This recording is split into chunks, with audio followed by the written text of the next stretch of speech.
오늘은 아브라함의 이민 생활이란 제목으로 말씀을 함께 나누겠습니다. 지난 7월 25일에서 28일까지 저는 칼빈 신학교에서 열린 세계 칼빈 학회, 그러니까 인터내셔널 칼빈 콩그레스에 참석을 했습니다. 이번 학회의 제목은 존 칼빈 Exile and Religious Refugees, 그러니까 칼빈과 난민에 관한 것이었습니다. 잘 아시는 것 같이 칼빈과 같은 종교개혁자들은 원래 그 고국이 프랑스였습니다. 네, 프랑스였는데 그곳에서 개신교 신앙에 대한 박해가 있었습니다. 그래서 그 프랑스 고국인 프랑스를 떠나서 타국인 스위스 제네바에 가서 그곳에서 목회를 하면서 살게 되었습니다.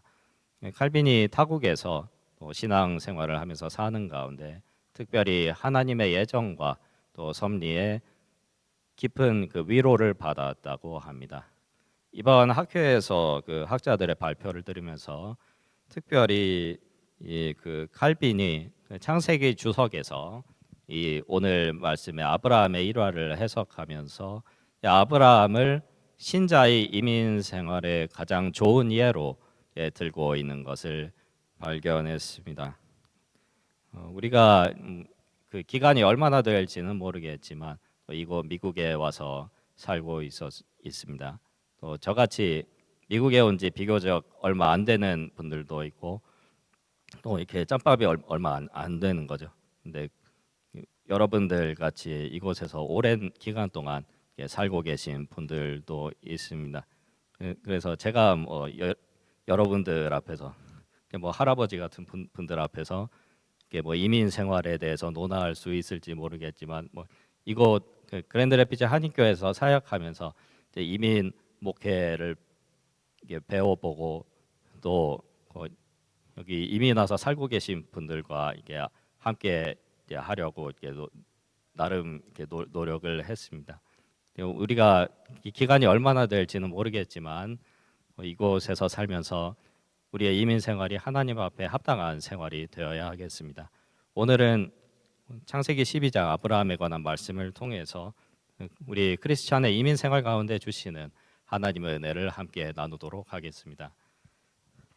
첫 번째로 하나님께서는 크리스찬의 이민 생활은 하나님의 부르심을 따르는 생활이어야 한다고 말씀하십니다. 우리 함께 오늘 말씀 1절을 다시 한번 읽어보겠습니다. 여호와께서 아브라함에게 이르시되 너는 너의 고향과 친척과 아버지의 집을 떠나 내가 내게 보여줄 땅으로 가라. 아멘. 오늘 창세기 12장 말씀을 보면 아브라함이 고향과 친척과 아버지 집을 떠나서 이제 멀리 이주하는 모습을 볼 수가 있습니다. 먼 거리를 떠나게 됩니다. 그런데 이 아브라함이 먼저 자신의 아버지가 우상을 만들어 섬기면서 살던 갈대아 우르를 떠났습니다. 그곳을 떠나서 하란에 도착하게 됩니다. 그래서 하란에서 잠시 동안 머물다가 그곳에서 다시 떠나서 가나안 땅으로 들어가는 것입니다. 그래서 처음에는 갈대아 우르에서 하란까지, 그리고 다음에는 하란에서 가나안으로 가게 되는 것입니다. 제가 이 거리가 얼마나 되나, 실제로 아브라함이 그 이주해서 떠났는데 그 아브라함이 갔던 거리가 얼마나, 구글 맵에서 쳐봤어요. 요즘은 구글 맵이 있어서 편리하죠. 보이시나요? 그래서 그 우르 오브 첼디언스, 갈대아 우르에서 하란까지는 얼마나 되나? 제가 쳐봤더니 거리가 1,072km 그 정도 되는 거리였습니다. 그리고 다시 하란에서 떠나서 가나안 땅으로 갔는데 그 다음에 보이시죠? 예, 그러니까 하란에서 떠나서 가나안 땅으로 들어갔는데 정확히 어떤 경로로 들어갔는지는 성경에서 뭐 분명히 말씀하고 있지는 않습니다. 그래서 대략적으로 이렇게 쳐봤는데요, 거리가 한 800km 정도 됐을 것으로 추정이 됩니다. 그래서 옛날에는 낙타에 짐을 싣고 이렇게 다녔는데 낙타가 하루에 갈 수 있는 거리가 32km 정도 된다고 합니다. 그래서 계산을 해보면 좋게 2달은 넘게 걸리는 거리가 이지 않았을까, 그렇게 생각이 됩니다. 아브라함이 먼 길을 떠났습니다. 먼 길을 떠나는데 왜 아브라함이 고향을 떠나서 그렇게 먼 거리를 떠났을까? 그 동기가 무엇인가? 오늘 말씀에서 보면 아브라함이 이렇게 이주했던 동기가 하나님의 부르심이었다고 말씀하고 있습니다. 하나님께서 갈대아 우르에서 우상을 섬기면서 살고 있던 아브라함을 찾아오셔서 말씀하셨습니다. 너는 너의 고향과 친척과 아버지의 집을 떠나 내가 내게 보여줄 땅으로 가라 말씀하셨습니다. 아브라함이 하나님의 이 부르심을 듣고 또 짐을 싸서 식솔들을 데리고 떠났던 것입니다. 그리고 4절에 보면 분명히 이에 아브라함이 여호와의 말씀을 따라갔다 말씀하고 있습니다. 성경에서는 왜 아브라함이 짐을 싸서 떠나는가 그 이유에 대해서 다른 이유를 들고 있지 않습니다. 오직 하나님의 부르심이었다고 말씀하고 있는 것입니다. 우리 크리스천에게는 하나님의 부르심이라는 것이 있습니다. 우리에게 있어서 하나님의 첫 번째 가는 부르심은 예수님 믿고 구원받는 것이 하나님의 첫 번째 가는 부르심입니다. 그리고 또한 하나님께서 우리를 교회의 일꾼으로 부르셨습니다. 우리에게 교회 직분을 주시고 주님의 몸된 교회를 섬기게 하셨습니다. 그것이 두 번째 가는 부르심입니다. 근데 오늘 말씀에 보면 오늘 말씀에서 나오는 부르심은 여기에서 조기로 가라는 부르심입니다. 이런 부르심도 우리 크리스찬에게 있습니다. 우리 크리스찬은 여기에서 조기로 옮기는 것도 하나님의 부르심이 있어야만 움직이는 것입니다. 우리 크리스찬은 쉽게 움직이지 않습니다. 여기서 조기 가는 거, 뭐 얼마 거리 되지 않을지라도 하나님의 부르심, 이것이 하나님의 부르심이다. 그런 확신이 있어야만 움직이는 것이 우리 크리스찬입니다. 이것이 크리스찬이 하는 것입니다. 크리스찬에게 있어서 부르심이라는 건 절대적인 것입니다. 오늘 말씀 4절에 보면 아브라함이 하란을 떠나서 가나안 땅으로 간 나이가 75세였다고 말씀하고 있습니다. 하나님의 부르심이 있으면 나이가 적든지 많든지 순종하고 나가야 하는 것이 하나님의 부르심입니다. 내가 나이가 75세가 되고 또 나이가 많고 또 몸이 불편해서 혹은 생활이 이미 안정되었기 때문에 떠날 수 없다. 하나님의 부르심 앞에서 이렇게 항변할 수는 없는 것입니다. 부르심은 크리스찬에게 절대적인 것입니다. 우리는 하나님이 우리를 이곳으로 부르셨다는 것을 인정해야 합니다. 우리는 지금 미국 땅에 살고 있습니다. 미국에 오는 것은 모두에게 허락된 것이 아닙니다. 미국에 오고 싶어도 그렇게 할 수 없는 사람들이 많이 있습니다. 저 또한 미국에 유학 오기 위해서 이렇게 준비를 하고 왔는데 첫 번째 멋모르고 학교 지원했을 때는 떨어졌습니다. 떨어지고 좀 더 기도하고 좀 더 준비해서 이제 두 번째 지원했을 때 학교에서 입학 허가가 났고 그때 올 수 있었습니다. 자기 자신 공부 좀 했다고 해서 나 정도면 유학 가서 공부할 수 있지 말이야 이렇게 얘기하고 유학 준비하고 온다고 해도 그것이 모든 사람에게 허락되는 것은 아닙니다. 또 비자가 나오지 않는 경우도 많이 있고 또 코비드 기간에 우리가 겪은 것 같이 전염병이 갑자기 터져서 또 오지 못한 사람들도 많이 있습니다. 하나님이 허락하시지 않으면 우리가 이곳에 올 수 없습니다.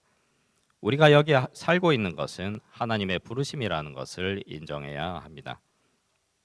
또 같은 조건에서 이민 와서 살더라도 그것을 하나님의 부르심으로 인정하는 것과 또 그렇지 않은 것은 큰 차이가 있습니다. 이민 오는 그 동기, 이유는 여러 가지가 있을 수 있습니다. 어떤 사람들은 이곳에 오면 경제적으로 더 나은 환경에서 살 수 있지 않을까 하고 오는 사람들도 있습니다. 또 여기 와서 살면 재밌지 않을까 이렇게 재미를 찾아서 오는 분들도 있을 것입니다. 또는 자녀 교육을 위해서 또 오는 분들도 있습니다. 또 이민 와서 살면서 하나님이 그런 것들을 허락하시는 경우도 있습니다. 하지만 이민 왔을 때 그런 기대가 충족되지 않으면 이민 생활에 실망을 하게 됩니다. 내가 여기 왜 왔을까? 그렇게 생각하게 되는 것입니다. 그리고 이민 생활에 환멸을 느끼게 됩니다. 경제적으로 나은 환경을 찾아서 왔는데 생각보다 돈을 많이 벌지 못하고 또 경제적으로 오히려 어려움이 오면 이민 생활에 실망하게 되는 것입니다. 아브라함의 경우도 처음에는 하나님의 부르심을 따라서 가나안 땅으로 왔습니다. 하지만 오늘 창세기 12장 후반에 가서 보면 아브라함이 그곳에서 기근이 들어서 애굽으로 내려가는 것을 보게 됩니다. 아브라함이 애굽으로 내려간 이유는 그곳에 가면 경제적으로 좀 더 나은 환경이지 않을까 해서 그곳에 내려갔던 것입니다. 하지만 아브라함이 애굽에 간 이후에 그곳에서 아내 사라를 애굽 왕 바로에게 빼앗길 뻔했습니다. 그리고 애굽에서 나오는 길에 여종 하갈을 데리고 왔습니다. 그리고 나중에 하갈을 통해서 이스마엘을 낳게 됩니다. 그런데 그 하갈을 통해서 낳은 이스마엘은 약속의 자녀가 아니었기 때문에 나중에는 결국 가서는 아브라함이 슬퍼하면서 하갈과 이스마엘을 내보내야 했습니다. 그리고 애굽에서 아브라함은 많은 재산을 얻어 가지고 왔습니다. 하지만 이로 인해서 아브라함이 아끼던 롯 사이에 이 갈등이 생기게 됩니다. 아브라함의 종들과 롯의 종들이 다투었던 것입니다. 그래서 결국은 아브라함은 롯과 함께 살 수 없었습니다. 그래서 둘이 서로 헤어져서 먼 거리에서 살게 되었습니다. 아브라함이 롯을 참 아꼈던 것을 우리가 알 수 있습니다. 하지만 아브라함은 아끼던 조카 롯과 함께 살 수 없게 되었던 것입니다. 이와 같이 아브라함이 또 처음에는 하나님의 부르심을 따라서 갔지만 나중에 다른 동기로 애굽으로 내려갔을 때 그 결과가 좋지 않았던 것을 우리가 볼 수 있습니다. 또 아브라함의 조카 롯의 경우에는 롯은 소돔 땅을 택해서 그곳에 가서 살기 위해서 갔습니다. 근데 롯이 창세기 말씀에 보면 롯이 소돔을 택했던 이유는 그곳이 비옥해 보였기 때문입니다. 또 경제적으로 풍족해 보였습니다. 그래서 롯 땅을 택해서 롯이 살러 갔습니다. 하지만 롯이 소돔을 택한 결과 그곳은 하나님의 심판으로 멸망했고 롯은 겨우 가족들을 데리고 그곳에서 빠져나올 수 있었습니다. 역시 롯이 신앙이 아닌 다른 동기로 이주했을 때 그 결과가 좋지 않았던 것을 볼 수 있습니다. 또 이민 와서 살면 재밌을 것 같아서 오신 분들도 있을 것입니다. 또 여기 와서 보면 이제 여행 갈 때도 많고 이제 처음에는 재밌습니다. 하지만 오래 살다 보면 그냥 그렇습니다. 또 자녀 교육을 위해서 왔는데 아이들이 생각보다 공부를 따라가지 못하고 또 나중에 나쁜 친구를 사귀고 또 탈선하게 되면 내가 너를 위해서 미국 땅까지 오고 이렇게 많은 투자를 했는데 너는 왜 그것밖에 못하느냐, 자녀를 원망하게 되는 것입니다. 이민 와서 생활하는 동기가 신앙 이외의 것이 되면 이민 생활에 실망하게 됩니다. 그래서 그럴 때 다 하는 말이 있습니다. 한국 가자. 한국 가자. 말씀 많이 하시죠. 또 이민 온 것이 하나님의 부르심인 것을 인정하지 않으면 이민 와서 일어난 모든 일들은 내가 책임져야 하는 것입니다. 내 선택이기 때문에 내가 책임져야 합니다. 하지만 이민 온 것이 하나님의 부르심이라는 것을 인정하면 모든 것이 달라지게 됩니다. 하나님이 부르신 거니까 하나님이 이민 생활을 책임지실 것입니다. 또 이민 생활하면서 필요한 모든 것들 하나님께서 우리에게 주십니다. 이민 생활 가운데 하나님의 보호하심이 있습니다. 이러한 보호하심을 칼빈과 같은 종교개혁자들은 하나님의 섭리라고 불렀습니다. 두 번째로 하나님께서는 크리스천의 이민 생활은 하나님의 섭리를 믿는 것이라고 말씀합니다.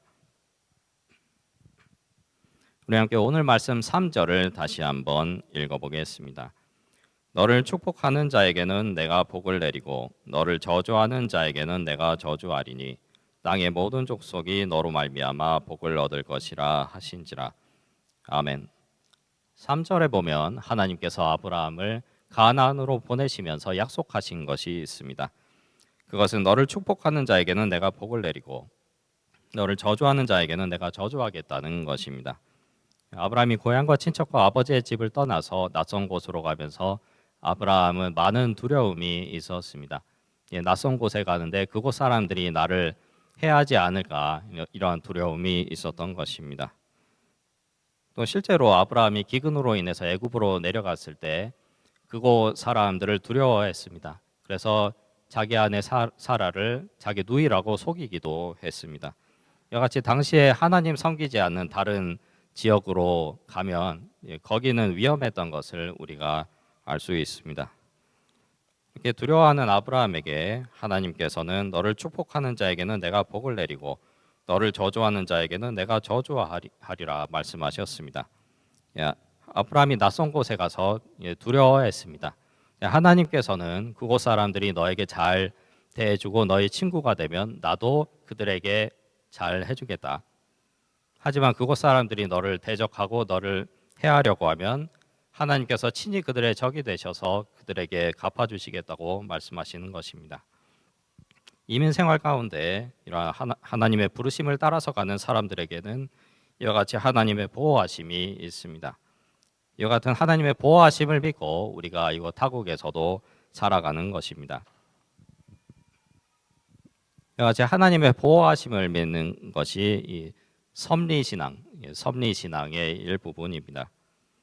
하지만 크리스천이 하나님의 섭리를 믿는다고 할 때 그것은 보호하심만이 아니고 그것보다 훨씬 더 큰 것입니다. 섭리신앙은 원래 창조신앙에서 나오는 것입니다.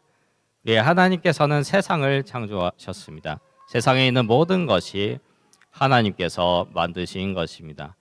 우리의 하나님께서는 세상을 창조하실 뿐만 아니라 그 세상을 친히 다스리시고 또한 돌보시는 분입니다. 우리 하나님께서는 세상을 창조하시고 멀찍이 떨어져서 보시는 분이 아닙니다.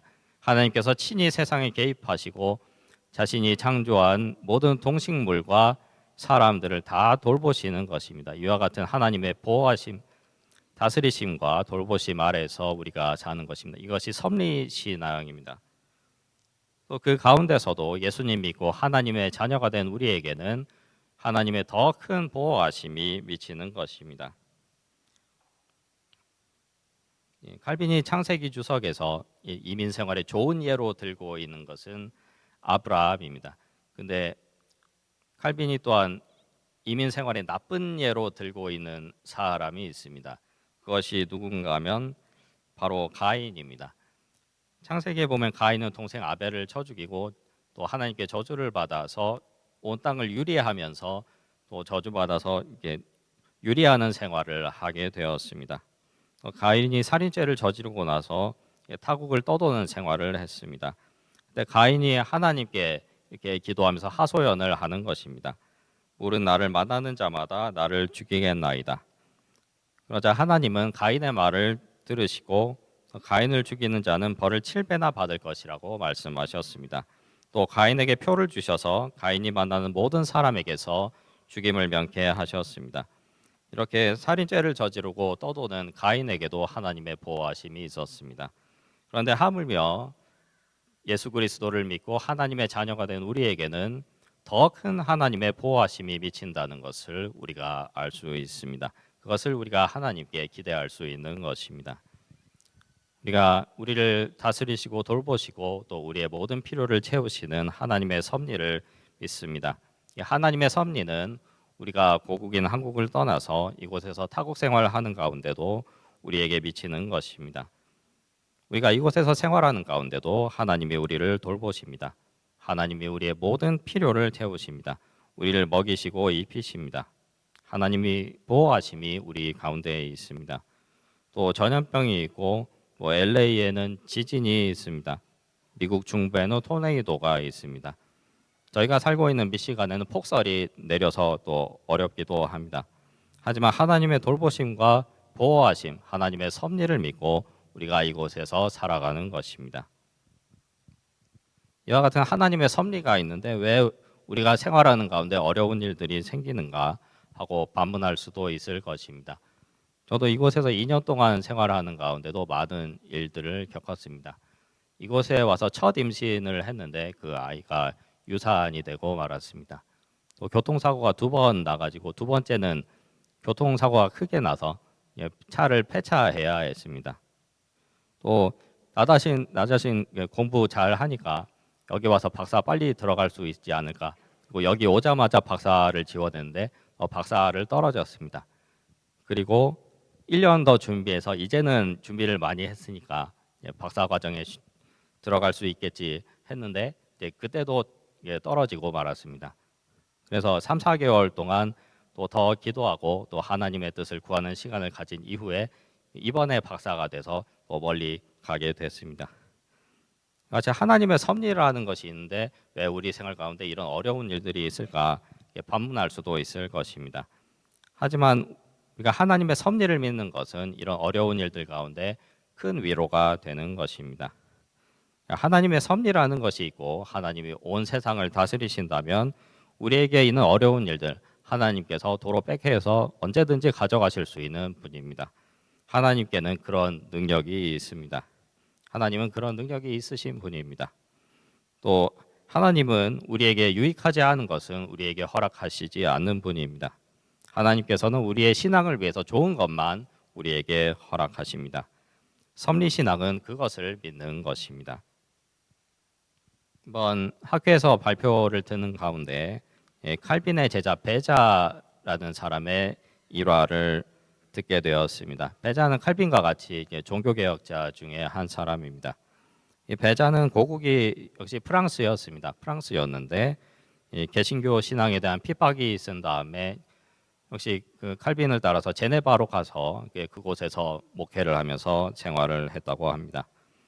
특별히 베자는 자신과 주변 사람들에게 어려움이 있을 때 하나님의 섭리를 믿을 것을 강조했다고 합니다. 베자는 특별히 창세기 22장 14절 말씀에서 여호와 이레, 영어 성경에서는 여호와 이레를 The Lord will provide 이렇게 번역하고 있습니다. 하나님께서 준비하실 것이다. 하나님의 예비하심이 있을 것이다. 이 말을 하면서 자신을 위로하고 또 주변 사람들을 위로했다고 합니다. 하나님이 원하시는 이민 생활은 하나님의 섭리, 하나님의 예비하심을 믿는 것입니다. 세 번째로 하나님께서는 크리스천의 이민 생활은 가는 곳이면 어디에서든지 그곳에서 하나님을 예배하는 것이라고 말씀합니다. 우리 함께 오늘 말씀 7절 8절 말씀을 함께 읽어보겠습니다. 여호와께서 아브라함에게 나타나 이르시되 내가 이 땅을 내 자손에게 주리라 하신지라. 자기에게 나타나신 여호와께 그가 그곳에서 제단을 쌓고 거기서 베델 동쪽 산으로 옮겨 장막을 치니 서쪽은 베델이요 동쪽은 아이라. 그가 그곳에서 여호와께 제단을 쌓고 여호와의 이름을 부르더니 아멘. 7절 말씀을 보면 아브라함이 먼 길을 와서 세겜 땅에 이르렀습니다. 이 세겜 땅에서 여호와께 제단을 쌓고 예배했다고 말씀합니다. 그리고 그곳에서 멀지 않은 베델 동쪽 산에 가서 거기서도 제단을 쌓고 여호와 앞에 예배했습니다. 이것이 하나님께서 원하시는 것입니다. 하나님께서는 우리가 어디로 가든지 그곳에서 제단을 쌓고 하나님께 예배하기를 원하셨습니다. 하나님께서 아브라함을 부르셔서 하나님을 믿게 하셨습니다. 그리고 아브라함을 하나님 믿지 않는 다른 종족들 가운데 보내셔서 그곳에서 제단을 쌓고 예배하게 하셨습니다. 하나님은 세상 모든 곳에서 하나님께서 예배 받으시기를 원하십니다.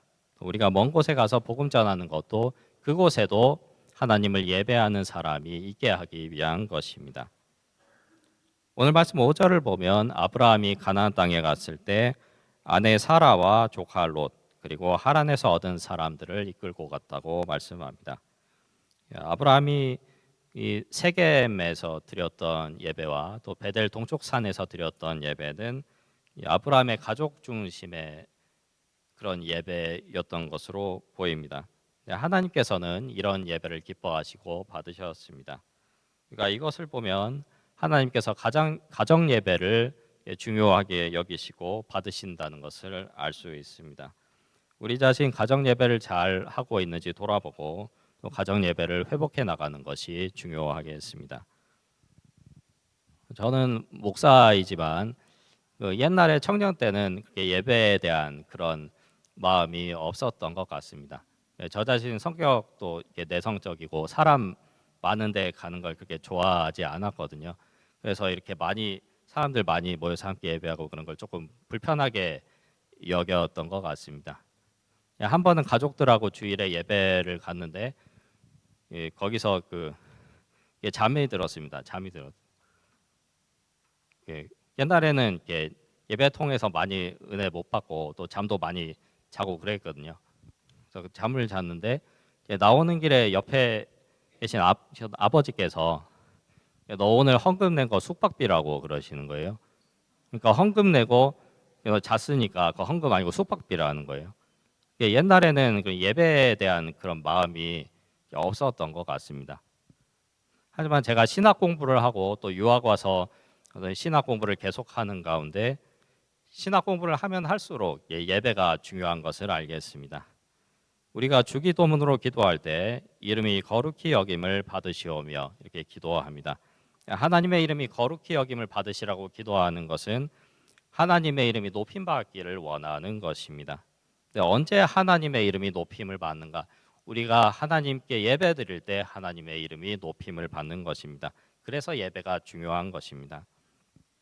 웨스트민스터 요리문답 제1문에 보면 사람의 제일 되는 목적이 무엇인가? 이 질문에 대해서 사람의 제일 되는 목적은 하나님을 영화롭게 하고 영원토록 그를 즐거워하는 것입니다. 이렇게 대답하고 있습니다. 사람의 제일 되는 목적이 하나님을 영화롭게 하는 것입니다. 그럼 언제 하나님이 영화롭게 되는가? 우리가 하나님을 예배할 때 하나님의 이름을 영화롭게 하는 것입니다. 그래서 예배가 중요한 것입니다. 신학 공부를 하면 할수록 예배가 중요한 것을 알겠습니다. 하나님께서 사람에게 무엇을 원하시는가? 하나님께서는 우리가 예배하기를 원하시는 것입니다. 또 이곳 타국 땅에 와서도 하나님이 우리에게 다른 것 원하시는 것이 아닙니다. 하나님께서는 우리가 여기서도 예배하기를 원하십니다. 가는 곳이면 어디서든지 그곳에서 예배하는 이민 생활 되시기를 바랍니다. 오늘은 창세기 12장 말씀을 통해서 이민 생활 가운데 주시는 하나님의 은혜를 함께 나누었습니다. 아브라함의 이민 생활은 하나님의 부르심을 인정하는 생활이었습니다. 우리는 하나님께서 우리를 이곳으로 부르셨다는 것을 인정해야 합니다. 그러니까 하나님의 부르심을 인정해야 합니다. 하나님의 부르심을 인정하는 삶은 다릅니다.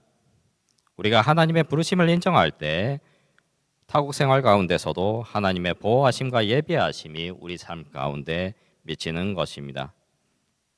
이곳 미국에서는 자유롭게 신앙생활을 할 수 있습니다. 또 미국에는 자원이 많아서 복음 전파를 위해서 선교를 위해서 할 수 있는 일들도 많이 있습니다. 하지만 우리가 그런 것들을 하기 전에 먼저 예배하는 사람이 되어야 하겠습니다. 이곳 타국에서도 그리고 가는 곳이면 어디에서든지 예배하는 성도가 될 때 하나님이 우리를 사용하실 것입니다. 기도하겠습니다. 하나님 아버지 감사합니다. 오늘 주일 예배에서 우리에게 귀한 말씀을 내려주시니 감사합니다. 하나님께서 우리를 이곳으로 부르셨습니다. 우리가 하나님의 부르심을 인정해야 하겠습니다. 우리가 하나님의 부르심을 귀히 여기고 인정하면서 살 때 또 하나님의 섭리와 또 하나님의 준비하시고 예비하심이 우리 인민 생활 가운데 미치게 하여 주시옵소서. 예수님의 이름으로 기도합니다.